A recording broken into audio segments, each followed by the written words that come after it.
कर नतिर्ने व्यवसाय विरुद्ध काठमाडौँ महानगरपालिका कडा रूपमा हुने संकेत। एक साताभित्र मनोरञ्जन कर तिर्न 7वटा क्यासिनोलाई ताकेता गर्दै पत्राचार। मुलुकको अर्थतन्त्रका सबै सूचकहरू सकारात्मक हुँदै गएको सरकारका मन्त्री र अधिकारीहरूको दाबी। तरलताको समस्या समाधान गर्न समयमै बजेट खर्च गर्ने प्रतिबद्धता। र वैदेशिक रोजगारीमा पठाउने नाममा भइरहेको ठगी नियन्त्रण गर्ने श्रम मन्त्री शेरबहादुर कुँवरको ठोकुवा। ठगी गर्ने एजेन्टहरू खोजी कानुनी कारबाही गर्ने चेतावनी। हामी छौं पल पल तपाईसँग, हिमाल पहाड तराईसँग, साथ छ हाम्रो बढ्ने कदमलाई। सलाम छ ती पोरखे हातहरूलाई, जिन्दगी सजाइदिन्छौँ हामी, हर सासको साथी बन्छौँ हामी। सुरक्षा अनि समृद्धि प्राण छ हाम्रो, हर आफू पनि बचौं, अरूलाई पनि बचाऊ। आजै नेपाल लाइफमा जीवन बिमा गरौँ। हामी हौ नेपाल लाइफ। नेपाल लाइफ, किनकि जीवन अमूल्य छ। नमस्कार, कारोबार समाचारमा स्वागत छ। अब समाचार विस्तारमा। काठमाडौँ महानगरपालिकाले कर नतिर्ने व्यवसाय विरुद्ध कडा रूपमा उत्रिने संकेत गरेको छ। महानगरपालिकाले आइतबार एक साताभित्र मनोरञ्जन कर तिर्न 7वटा क्यासिनोलाई ताकेता गर्दै पत्राचार गरेको हो। महानगरपालिकाले होटल म्यारियटको डेल्टिन होटल, अन्नपूर्णका क्यासिनो प्यालेस, होटल र्याडिसनको क्यासिनो र्याड, होटल हायतको Pride International and Recreation, hotel सोल्टीको माजोङ र मल्ल होटलको बेली क्यासिनोलाई बाँकी करको विवरण र सोको नियमअनुसार लाग्ने जरिवाना समेत तोकिएको मितिभित्र बुझाउन पत्राचार गरेको छ। बागमती प्रदेशको आर्थिक ऐनले तोकेको क्यासिनो प्रवेशको मनोरञ्जन कर पटक पटक ताकेता गर्दा पनि ती संस्थाहरूले 4 वर्षदेखि नतिरेको महानगरले जनाएको छ। प्रदेश आर्थिक ऐनले तोकेको दर, रेट र सोको जरिवाना सहित 7 दिनभित्र कर चुक्ता नगरे महानगरको राजस्व ऐन अनुसार कारबाही गरिने चेतावनी समेत महानगरले दिएको छ। क्यासिनोहरूले प्रति व्यक्ति प्रवेश बापत 50 रुपैयाँ राजस्व महानगरलाई बुझाउनु पर्छ। यता काठमाडौँ महानगरपालिकाले राजस्व नतिर्ने ठुला कम्पनीको नाम पनि सङ्कलन गरिरहेको बुझिएको छ। महानगरपालिकाले अहिले वडागत रूपमा कर नतिर्ने कम्पनी तथा व्यवसायीहरूको नाम सङ्कलन गर्न थालेको काठमाडौँ महानगरपालिका राजस्व विभागले जनाएको छ। महानगरले हालसम्म कर नबुझाउने 23वटा विभिन्न संस्था तथा कम्पनीको नाम सङ्कलन गरिसकेको छ, जसमध्ये केही कम्पनीले भने स्थापना कालदेखि नै महानगरलाई कर बुझाएको छैनन्। महानगरपालिकालाई कर नबुझाउनेमा नेपाल विद्युत प्राधिकरण, खाद्य संस्थान, white field school, Ranjana trade centre, साझा भण्डार, राष्ट्रिय नाचघर, नेपाल चेम्बर अफ कमर्स, कर्मचारी सञ्चय कोष भवन, नेसनल ट्रेडिङ लिमिटेड, नेपाली जामे मस्जिद, कृषि सामग्री company, Manmohan memorial college and शिक्षण अस्पताल, RB complex, Kathmandu plaza, Nepal share market, Triveni complex लगायतका रहेको जनाइएको छ। सरकारका मन्त्री र अधिकारीहरूले मुलुकको अर्थतन्त्रका सबै सूचकहरू सकारात्मक हुँदै गएको दाबी गरेका छन्। अर्थमन्त्री जनार्दन शर्मा र नेपाल राष्ट्र बैङ्कका गभर्नर महाप्रसाद अधिकारीले काठमाडौँमा आयोजित एक कार्यक्रममा एकै स्वरमा मुलुकको अर्थतन्त्रका सबै सूचकहरू सकारात्मक हुँदै गएको दाबी गरेका छन्। यद्यपि जोखिम भने कायमै रहेको उल्लेख गर्दै सजगता अपनाउन पनि सचेत गराएका छन्। अर्थमन्त्री शर्माले सरकारले समयमै होसियारी अपनाएका कारण मुलुकको अर्थतन्त्र श्रीलङ्काको बाटोमा जान नदिएको बताउनुभयो। उहाँले नेपालको अर्थतन्त्र समाप्त नै हुन्छ भन्ने ठुल्ठुला आवाज उठिरहेका बेला सरकारले आवश्यक नीति लिएर त्यसलाई बिग्रन नदिएको जिकिर पनि गर्नुभयो। तरलताको समस्या केही हदसम्म अझै कायमै रहेको उल्लेख गर्दै अर्थमन्त्री शर्माले त्यसलाई हल गर्न सरकारले समयमै बजेट खर्च गर्ने कुरामा विशेष ध्यान दिएको बताउनुभयो। समयमै होसियारी अपनाएको कारणले नेपाल श्रीलङ्का नै हुन्छ, नेपालको अर्थतन्त्र अब मतलब समाप्तै हुन्छ भनेर धेरै ठुला आवाजहरू निस्किए। नकारात्मक रूपले निस्किए ती आवाजहरूलाई पनि हामीले सकारात्मकमा लिँदै केही हाम्रा हाम्रा आफ्ना नीतिगत रूपमा हामीले केही निर्णयहरू गऱ्यौँ, होसियारी अपनायौँ र त्यसले गर्दाखेरि हामीले अर्थतन्त्रको मतलब बिग्रिन दिएनौँ। तरलताको समस्या अहिले पनि केही हदसम्म कायम छ र त्यसलाई कम गर्नको लागि एकातिरबाट हामीले अहिलेको सरकारको बजेटलाई यथासमयमै खर्च गर्ने कुरामा विशेष ध्यान दिइराखेका छौँ भने त्यसमा यहाँहरूको पनि सहयोग मैले अपेक्षा गरेको छु। यता राष्ट्र बैङ्कका गभर्नर महाप्रसाद अधिकारीले मुलुकको अर्थतन्त्र सहज बन्दै गइरहेको भए पनि जोखिम भने कायमै रहेको उल्लेख गर्दै सजगता अपनाउन सचेत गराउनुभयो। अर्थतन्त्रमा सहजता देखिएको भनेर अहिले धेरै वस्तुहरूको आयातमा वृद्धि गर्न नमिल्ने समेत गभर्नर अधिकारीले स्पष्ट पार्नुभयो। केही सहजता फिल गरिरहेछौँ बाह्य सेक्टरमा पनि, तर त्यो सहजतामा हामीले त्यत्तिकै सजगता अपनाउनु पर्ने पनि छ। हामीले अलिकति सहज भयो भन्दैमा धेरै नै चाहिँ खोल्न खोज्यौँ भने, सबै कुरा ओपन गर्न खोज्यौँ भने हिजोको जस्तै गरी इम्पोर्ट चाहिँ फुल्ली चाहिँ गर्न थाल्यौँ यदि भने हामीलाई भोलि फेरि त्यही प्रेसर दोहोरिँदैन भन्ने होइन। यस अर्थमा पनि सहजता सँगसँगै सजगता पनि हाम्रो लागि आवश्यक विषय छ। त्यसै गरी केही वस्तुहरूको एक्सपोर्ट सिग्नल हामीले पाइरहेछौँ, त्यसलाई निरन्तरता भइदियो भने त्यसलाई हामी भोलि चाहिँ अलिकति हाम्रो अर्थतन्त्रमा नयाँ आयाम हुने, त्यसै गरी चाहिँ इनर्जी एक्सपोर्टको पोटेन्सियल राम्रो हामीले देखिरहेछौँ। गभर्नर अधिकारीले केही वस्तुहरूको निर्यातको राम्रो सम्भावना देखिनु, पर्यटक गत वर्षको भन्दा पछिल्लो 6 महिनामा दोब्बरले वृद्धि हुनु मुलुकको अर्थतन्त्र सुधारको बाटोमा गएको प्रमाणको रूपमा लिनुपर्ने उल्लेख गर्दै रेमिट्यान्समा समेत सुधार देखिँदै आएको पनि जानकारी लिनुभयो। उहाँले अर्थतन्त्रमा देखिएका जोखिम न्यूनीकरणका लागि उत्पादनमूलक क्षेत्रमा लगानी बढाउनु पर्ने खाँचो समेत औल्याउनुभयो। प्रधानमन्त्री शेरबहादुर देउवाले संघीय निजामती सेवा ऐन रूपान्तरित बनाएर ल्याउनेमा सरकार गम्भीर रहेको बताउनु भएको छ। आइतबार नेपाल निजामती कर्मचारी युनियनको स्थापना दिवस एवं पुस्तक विमोचन कार्यक्रमलाई सम्बोधन गर्दै उहाँले यस्तो बताउनु भएको हो। उहाँले सरकारी कार्यालयहरूमा अझै पनि नागरिक मैत्री काम हुन नसकेको भन्दै यसलाई तत्काल सुधार गरी जनतालाई बिना कुनै झन्झट चुस्त सार्वजनिक सेवा प्रवाह गर्न निर्देशन पनि दिनुभयो। उहाँले निजामती सेवामा भ्रष्टाचार अनियमितता हुन नदिन सम्बन्धित निकायले थप सक्रियताका साथ काम गर्न आवश्यक रहेको पनि औल्याउनुभयो। प्रधानमन्त्री देउवाले सरकारका कर्मचारी कुनै राजनीतिक दल विशेष हुनु नहुने भन्दै कार्यालयको कार्य सम्पादनमा कुनै पनि राजनीतिक आग्रह पूर्वाग्रह भन्दा माथि उठेर प्रचलित कानुनको पूर्ण पालना गर्दै आफ्नो भूमिका निभाउन पनि कर्मचारीहरूलाई निर्देशन दिनुभयो। प्रधानमन्त्री देउवाले मुलुकमा राजनीतिक संघीयता सफलतापूर्वक कार्यान्वयनमा आइसकेको भए पनि यससँग तादम्य कायम हुने गरेर प्रशासनिक संघीयतालाई व्यवस्थापन गर्ने थप कार्यहरू गर्नुपर्ने स्थिति रहेको समेत बताउनुभयो। सरकारका कर्मचारी कुनै राजनीतिक दल विशेषको हुँदैन, रहनु पनि हुँदैन। उनीहरू संघ राष्ट्रकै कर्मचारी हुन्।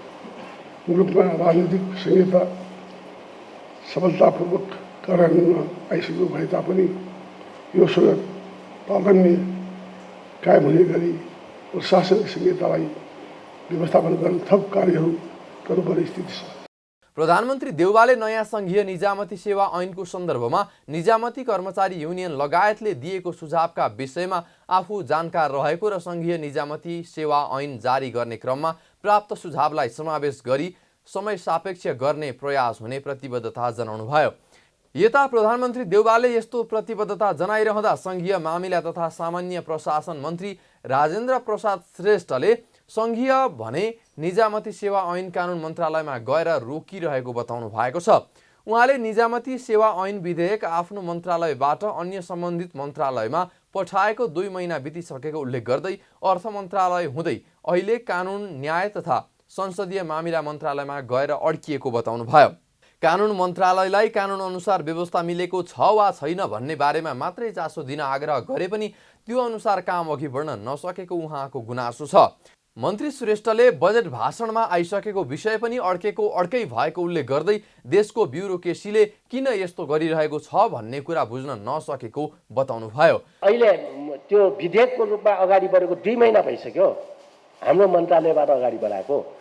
त्यहाँबाट चाहिँ त्यो अर्थमा गयो, अर्थले कति दिन अड्कायो त्यो कुराहरू मैले सार्वजनिक रूपमा नै भनेकै छु हैन। एउटा ठुलो प्रधानमन्त्रीकै नेतृत्वमा हैन अध्यक्षतामा सबै मुख्य सचिव सचिव सहसचिवहरू सबै मन्त्रीहरू लगायत सबै विभिन्न ठाउँका डिजीहरू सबै भएको 200 जना जतिको एउटा चाहिँ प्रशासनिक सुशासनसँग सम्बन्धित चाहिँ बैठक बसेको थियो। मैले त्यही पनि भने एउटा सङ्घीय मामिला प्रशिक्षण प्रतिष्ठानका लागि 5 महिना विषयगत समितिमा अड्कायो। अनि हामीले कसरी अगाडि बढ्छौँ त?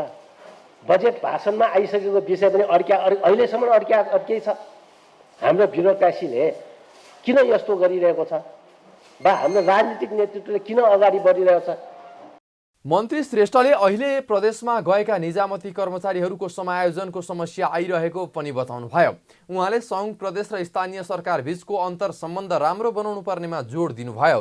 उहाँले विक्रमसम्म 2062-63 को परिवर्तनको उपलब्धिहरूलाई संस्थागत गर्न राज्य यन्त्रका विविध पक्षहरूले आनाकानी गरिरहेको बताउनु भयो। उहाँले पुरानो मानसिकता र नयाँ विकासको सन्दर्भमा आत्मसात गर्नुपर्ने समस्याहरू रहेको बताउनु भयो। मन्त्री श्रेष्ठले आफ्नो कार्यकालमा ट्रेड युनियनका सम्बन्धमा कुनै हक अधिकार कटौती नगर्ने प्रतिबद्धता व्यक्त गर्नुभयो। उहाँले कर्मचारीको वृत्ति विकासमा कुनै कटौती नगर्ने बरु त्यसलाई अघि बढाउन आवश्यक काम गर्ने पनि बताउनु भयो। अहिले हाम्रो अन्तर्विरोध कस्तो देखियो भने पुरानो मानसिकता र नयाँ विकासको सन्दर्भमा आत्मसातीकरण गर्ने समस्याहरू छन्। मैले तपाईँलाई यो वचनबद्धता प्रकट गर्छु कि ट्रेड युनियनका सन्दर्भमा तपाईँहरूका कुनै हक अधिकार कटौती हुँदैन हैन। मेरो कार्यकालमा हुँदैन, मैले त्यो गर्दिनँ। तपाईँहरूले चाहिँ सबैलाई सम्मानका साथ अगाडि बढाउने प्रयत्नमा म रहन्छु हैन। वृत्ति विकासमा कुनै त्यस्तो कटौती हुँदैन, बरु त्यसलाई चाहिँ अगाडि बढाउन के गर्नुपर्छ त्यो गर्छु। मन्त्री श्रेष्ठले सङ्घीय कर्मचारी तन्त्र भित्र पनि एकाकार गरेर लैजाने प्रयास मन्त्रालयले गरिरहेको बताउनु भयो। निलम्बित प्रधान न्यायाधीश चोलेन्द्र शमशेर जबराको महाअभियोग सिफारिस समितिले बयानको लागि बनाएको विधि परिमार्जन गरेको छ। आइतबार समितिले बयान लिने क्रममा नै प्रति प्रश्न गर्दा समय लामो हुने भएकाले सुरुमा बयान लिने र अन्तिममा एकैपटक आधिकारिकतामा आधारित प्रति प्रश्न गर्ने विधि बनाएको हो। समितिले आज प्रधान न्यायाधीश जबरासँग तेस्रो दिनको बयान लिएको छ। आजको बैठकमा 1 घण्टामा 5 वटा प्रश्नको बयान लिएर बैठक भदौ 25 गतेलाई बोलाइएको नेपाली कांग्रेसका सांसद एवं महाअभियोग सिफारिस समितिका सदस्य मेन विश्वकर्माले जानकारी दिनुभयो। र बैठकपछि सञ्चारकर्मीहरूसँग कुरा गर्दै उहाँले आजको बैठकमा न्याय सम्पादनमा प्रधान न्यायाधीशको भूमिका ढिलासुस्ती र न्यायमा विचलन ल्याएको बारे बयान लिएको बताउनुभयो। उहाँले मुद्दा खेपिराखेका रञ्जन कोइरालाको सजाय घटाउने फैसलाका बारेमा पनि समितिले आज बयान लिएको बताउनुभयो। बयानमा प्रधान न्यायाधीश जबराले सकेसम्म चाँडै फैसला सकेको कुरा राख्नु भएको सांसद विश्वकर्माले बताउनुभयो। आजको मूलभूत विषय भनेको उहाँलाई लागेको आरोप चाहिँ न्याय सम्पादनमा देखिएको प्रधान न्यायाधीशको भूमिका जसले न्यायमा विचलन ल्यायो, न्याय सम्पादन प्रणालीमा विचलन ल्याएको हो कि होइन भनेर प्रधान न्यायाधीशको धारणा र उहाँको जवाफ खोज्ने काम। आजको प्रश्नमा न्यायको विचलन अथवा न्याय सम्पादनमा देखिएको विचलनको कुरामा चाहिँ ढिलासुस्तीको कुरा एउटा र जनमुद्दा खेपिराखेका रञ्जन कृष्ण कोइरालाको मुद्दामा उहाँले जसरी दण्ड सजाय घटाउने गरेको फैसला गर्नुभयो त्यसका बारेमा उहाँले स्पष्टीकरण। ढिलाइका विषयमा चाहिँ धेरै मुद्दाहरूको चाङ हुन्छ, मैले मात्रै होइन अरूले पनि त्यसै गर्छन् र मैले नै इजलास नतोकेका कारणले त्यस्तो भएको होइन, मैले सकेसम्म चाँडै गरेको छु भनेर उहाँले स्पष्टीकरण दिनुभयो।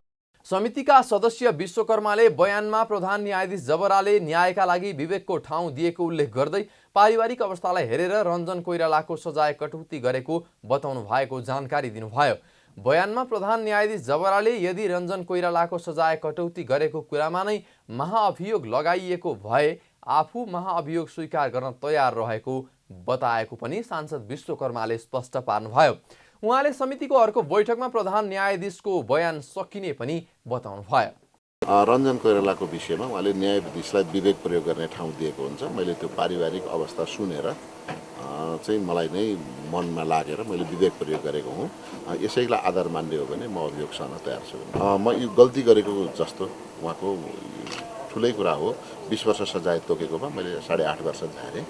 त्यो झार्दा म पारिवारिक प्रभावमा परेँ भन्नुभएको छ। परिवारले आएर बयान दियो, परिवारले दिएपछि मलाई त्यस्तो लाग्यो, म प्रभावित भएँ भन्नुभएको छ। समितिमा हो यही कुराले अभियोग लाग्यो हो भने म ठिकै छ भन्नुभएको छ। सांसद विश्वकर्माले समितिको बैठक भदौ 25 गते ढिलो गरेर बोलाउनुको रहस्य, निर्वाचनको तयारी र सचिवालयलाई बयानको व्यवस्थापन गर्न लाग्ने समय भएको पनि स्पष्ट पार्नुभयो। श्रम रोजगार तथा सामाजिक सुरक्षा मन्त्री शेरबहादुर कुँवरले वैदेशिक रोजगारीमा पठाउने नाममा भइरहेको ठगी नियन्त्रण गर्ने ठोकुवा गर्नुभएको छ।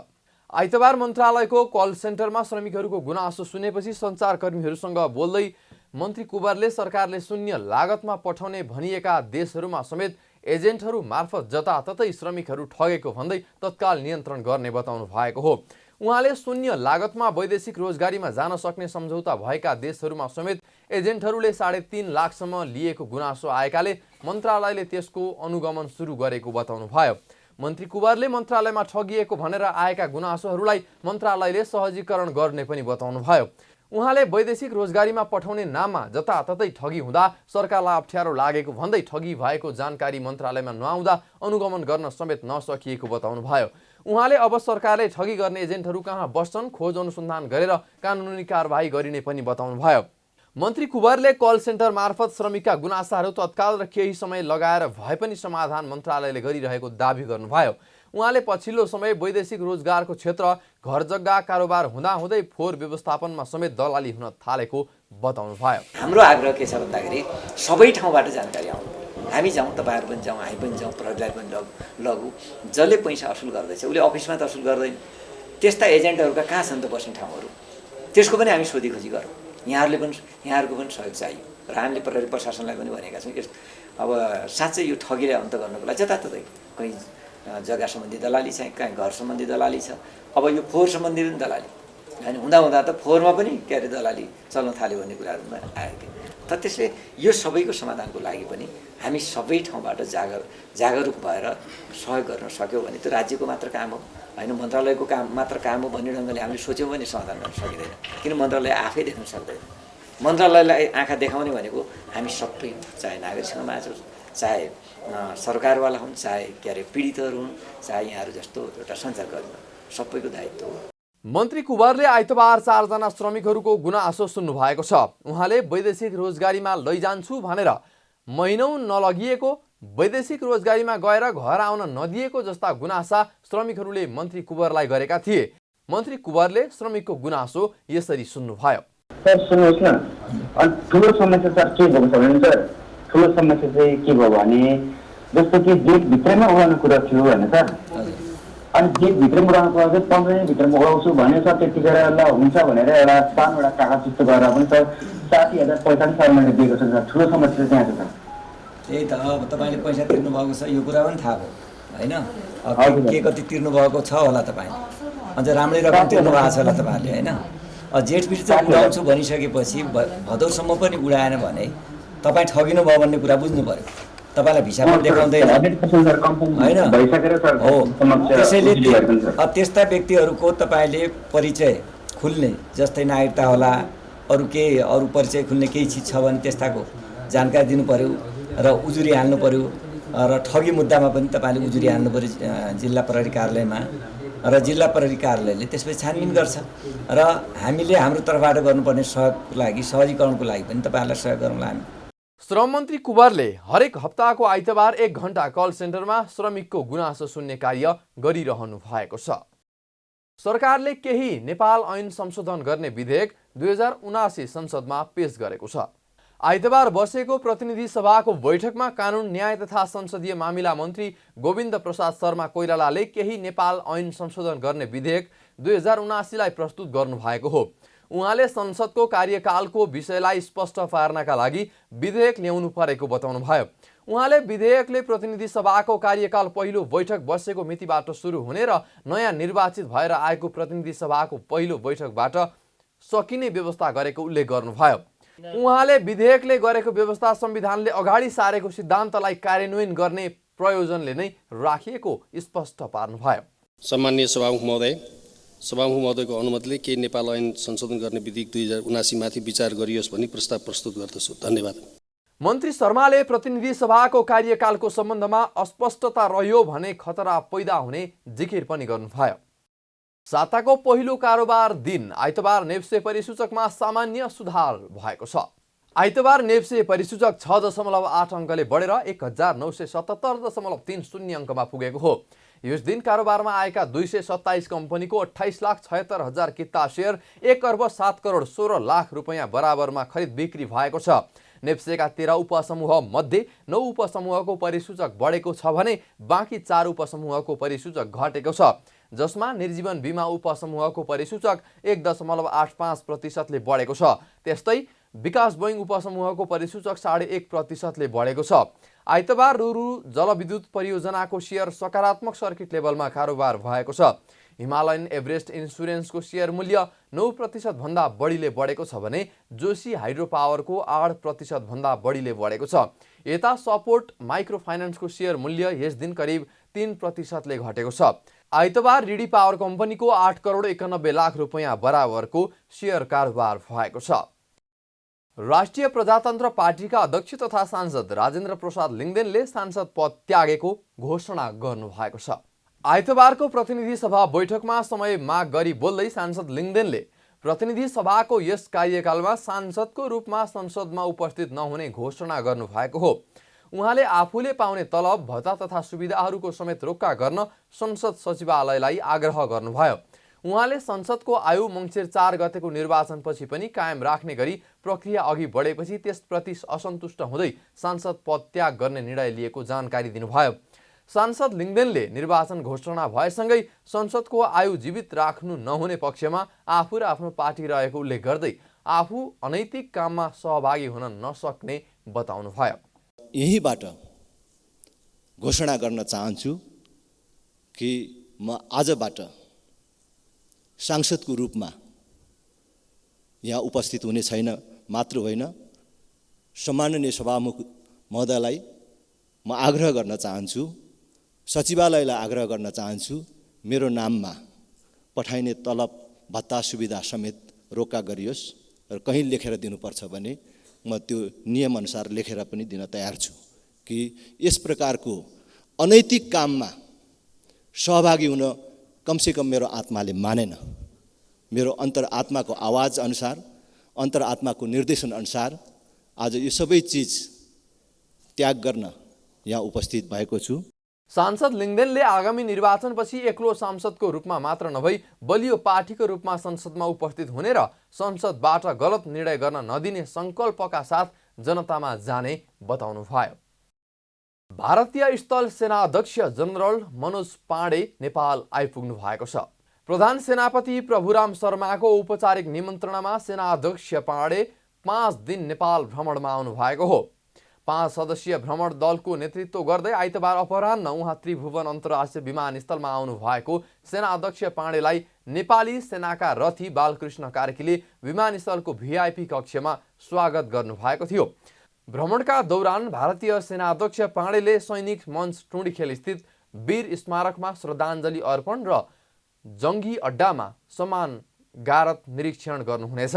उहाँले प्रधान सेनापति शर्मासँग भेटघाट एवं छलफल, भारतीय सेनाको तर्फबाट नेपाली सेनालाई सहयोग स्वरूप प्रदान हुने विभिन्न सामग्रीहरूको हस्तान्तरण कार्यक्रम गर्ने कार्यतालिका छ। साथै कमान्ड तथा स्टाफ कलेजका शिक्षार्थीहरूसँग अन्तर्क्रिया र मध्य कमान्ड मुख्यालयको भ्रमण गर्ने कार्यक्रम रहेको जनाइएको छ। भ्रमणका क्रममा जनरल पाण्डेले राष्ट्रपति विद्यादेवी भण्डारी र प्रधानमन्त्री तथा रक्षा मन्त्री शेरबहादुर देउवासँग शिष्टाचार भेट गर्नुहुनेछ। भ्रमणको बेला परम्परा अनुसार भारतीय सेनाध्यक्ष जनरल पाण्डेलाई राष्ट्रपति भण्डारीले एक विशेष समारोह बीच नेपाली सेनाको मानार्थ महारथी दर्जा प्रदान गर्नुहुनेछ। कारोबार समाचारमा अब सुन चाँदी र विदेशी विनिमय दर सम्बन्धी जानकारी।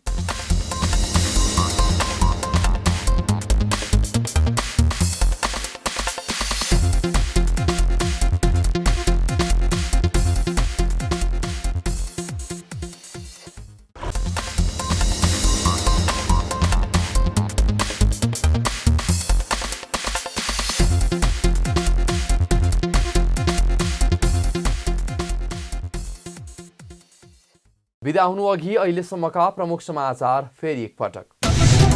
कर नतिर्ने व्यवसाय विरुद्ध काठमाडौँ महानगरपालिका कडा रूपमा हुने सङ्केत। एक साताभित्र मनोरञ्जन कर तिर्न 7वटा क्यासिनोलाई ताकेता गर्दै पत्राचार। मुलुकको अर्थतन्त्रका सबै सूचकहरू सकारात्मक हुँदै गएको सरकारका मन्त्री र अधिकारीहरूको दाबी। तरलताको समस्या समाधान गर्न समयमै बजेट खर्च गर्ने प्रतिबद्धता। र वैदेशिक रोजगारीमा पठाउने नाममा भइरहेको ठगी नियन्त्रण गर्ने श्रम मन्त्री शेरबहादुर कुँवरको ठोकुवा। ठगी गर्ने एजेन्टहरू खोजी कानुनी कारबाही गर्ने चेतावनी। कारोबार समाचार सकियो। हामीलाई बिदा दिनुहोस्। नमस्कार।